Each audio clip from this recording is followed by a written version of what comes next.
നിരവധി ചിത്രയെ പുരസ്കാരം നൽകി ആദരിച്ചു. ചിത്രയ്ക്ക് 50 വയസ്സ് എന്നത് മലയാളിക്ക് ഉൾക്കൊള്ളാനാകാത്ത യാഥാർത്ഥ്യം. പ്രായം വാൽക്കണ്ണാടി നോക്കുമ്പോഴും ആലാപനത്തിൽ ചെറുപ്പമാണ് മലയാളത്തിന്റെ രാജഹംസത്തിന്. താമരക്കണ്ണനെ പാടിയുറക്കാൻ അമ്മയ്ക്ക് ഇന്നും ആ പാട്ടേയുള്ളൂ കൂട്ട്.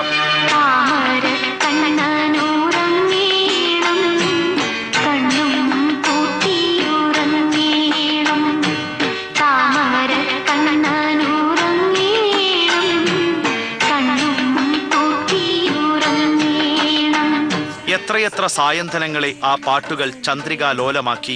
മകളുടെ വേർപാടിന്റെ നോവ് നെഞ്ചിൽ മായാത്ത തീപ്പൊള്ളൽ തീർത്തപ്പോഴും ചിത്ര മലയാളിയെ പാടിയുണർത്തുകയും ഉറക്കുകയും ചെയ്തു.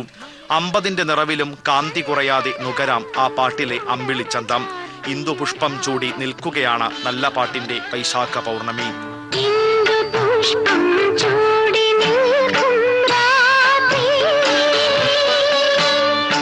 Cultural desk, India vision.